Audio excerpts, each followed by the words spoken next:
சொல்கிறாங்க. கடந்த ஒரு வாரமாக நியூஸ் சேனல்ஸில் எஸ்பெஷலி சோஷியல் மீடியாவில் நியூஸ் கார்டில் இந்த மாதிரிலாம் பார்த்துருப்பீங்க. நாளை முதல் வானில் 2 நிலா, பூமிக்கு அருகே 14 லட்சம் கிலோமீட்டர் தொலைவில் வரும் சிறிய விண்கல். சென்னைக்கு மிக அருகில்வாங்கல்ல, அந்த மாதிரி பூமிக்கு மிக அருகில் 14 லட்சம் கிலோமீட்டர் தொலைவில். நிலாவே பக்கத்தில் 3 லட்சம் கிலோமீட்டர் தான் இருக்குது. சூரிய ஒளிப்பட்டு பூமியை நோக்கி திரும்பும் என்பதால் நாளை முதல் வானில் 2 நிலவு தோன்றும். விஞ்ஞானிகள், எந்த விஞ்ஞானி என்னெல்லாம் பேர் இல்லை. அதாவது நியூஸ் சேனல்ஸ் வந்து சயின்ஸ்லாம் பேசுறது நல்ல விஷயம் தான். ஆனால் இந்த மாதிரி மிஸ்இன்ஃபர்மேஷன் கொடுக்கணும். எவ்வளோ பேர் வந்து வானத்தில் வந்து 2 நிலா தெரியும் குடும்பத்தோடு உட்காந்து பார்த்து.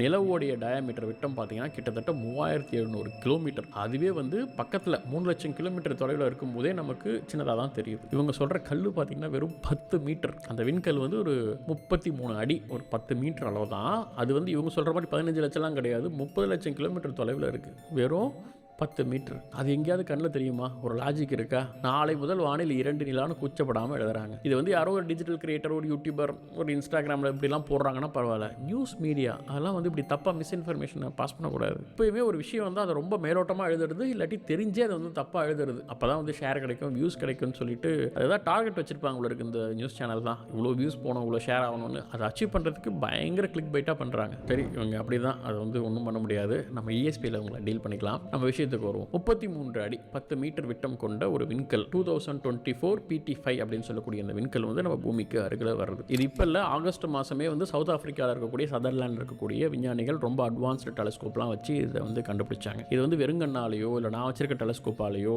இல்லை அமெச்சூர் டெலஸ்கோப்ஸ் இன்னும் கொஞ்சம் அட்வான்ஸாக இருந்தால் கூட அதை பார்க்க முடியாது. இது வந்து ரிசர்ச் கிரேடு பெரிய பெரிய அப்சர்வேட்டரி அளவுக்கு பெரிய டெலஸ்கோப்ஸ் வச்சிருந்தாலும் அதை பார்க்க முடியும். ஸோ அப்படி ஒரு விண்கல் எங்கேயோ ஆரம்பித்து எங்கேயோ அது போகுது. அப்படி போகிற போக்கில் நம்ம பூமியும் கிராஸ் பண்ணி போகுது. பூமியோட ஆர்பிட்டுக்குள்ளேயும் அப்படி வந்து போகுது. அது ஒரு 57 நாள் இருக்க போகுது, அவ்வளோதான். ஒரு ஃபுல் ரவுண்டெல்லாம் கூட அடிக்காது. நவம்பர் 25 அன்றைக்கெலாம் நம்ம பூமியை தாண்டி ஆர்பிட் விட்டு வெளில போயிடும். இதன் பிறகு 2055 திரும்ப அது பூமியை நோக்கி வரும் அப்படின்னு கணிக்கப்படுது. ஸோ அவ்வளோதான் விஷயம் அது. அதனால் இந்த மாதிரி நியூஸ்லாம் பார்த்துட்டு மொட்டை மாடியில் போய் நின்றுட்டு இருக்காதீங்க. இந்த மாதிரி நியூஸ் பார்த்தீங்கன்னா நான் சோஷியல் மீடியாவில் டேக் பண்ணுங்கள். நீரை வந்து செயற்கையாக மனிதர்களால் உருவாக்க முடியும்